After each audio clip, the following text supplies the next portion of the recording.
Method integral by parts method இப்போ பார்க்க போகிறோம். சரிங்களா? அது எப்படி சார் ஏங்க சார் அப்படின்னா எனக்கு இன்டெக்ரல் ஆஃப் லாக் எக்ஸுக்கு ஃபார்முலா இல்லை இன்டெக்ரல் இருக்கு. அப்போ இது எப்படி கண்டுபிடிப்பீங்க அப்படிங்கிறத நம்ம பார்ப்போம். I equal to integral log x into dx. இதுக்கு மெத்தேடு அப்ளை பண்ணுற மெத்தேடுக்கு பேர் என்னது? Integral by parts. அப்போ நம்ம வந்து என்ன பண்ண போகிறோம்னா யூஆர் டிவிஆர் அதை நம்ம வந்து செலக்ட் பண்ண போகிறோம். யார்? யூஆர் டிவிஆர்னு செலக்ட் பண்ண போகிறோம். சரிங்களா? இதுக்கும் ப்ராப்ளத்துக்கு ப்ராப்ளம் இன்டர்சேஞ்ச் ஆகும். நம்ம ப்ராப்ளத்தை பார்த்தா சொல்ல முடியும். சரிங்களா? இப்போ நான் ஒரு ஐடியா கொடுக்குறேன். நம்மளுக்கு லாக் எக்ஸுக்கு இன்டெக்ரல் ஃபார்முலா இருக்குதா? இல்லை.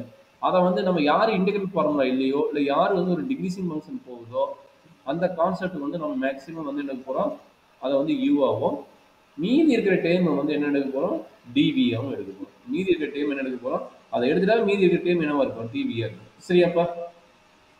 அண்டர்ஸ்டாண்ட் பண்ண முடியுதா மிதின்?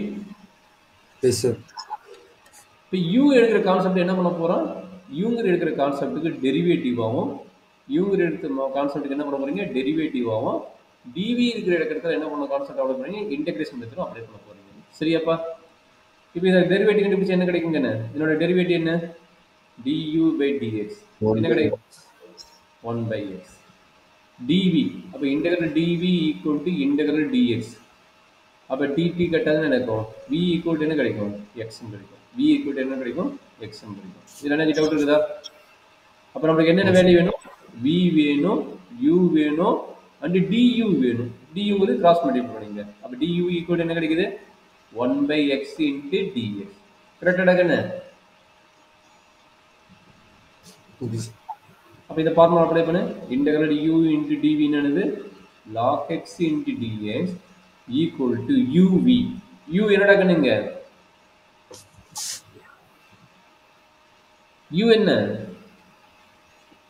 சார்? log x. v என்ன? x. x minus integral v என்ன? Integral v into du. v value என்ன? vx sir. And du value என்ன? 1 by x. 1 by x into du. கரெக்டுங்களா? Yes sir. இப்போ என்ன நடக்குது? இந்த எக்ஸும் இந்த எக்ஸும் கட் ஆயிரும். அப்போ நமக்கு கிடைக்கிறது என்னது? X into log x minus integral dx. கரெக்டாப்பா? அப்போ என்ன நடக்குது? X into log x integral x dx என்னது? X plus C. கரெக்டா? அப்போ நம்மளுக்கு ஃபார்முலா கிடைச்சிச்சு பாருங்க. Integral log x into dx equal to ரெண்டுக்கு எக்ஸ் காமனா, அப்போ எக்ஸை வெளியே எடுத்துக்கோங்க. X into log x minus 1 plus C. இதுதான் வந்து லாக்ரிதமோட ஃபார்முலா. எப்படி படிச்சது? இன்டெகிரல் பை பார்ட்ஸ் யூஸ் பண்ணும்போது நம்மளுக்கு என்ன கிடைச்சது? லாக் எக்ஸ் ஃபார்முலா டைரெக்டாக கிடைச்சது. சரிடா கண்ணு? ஓகே.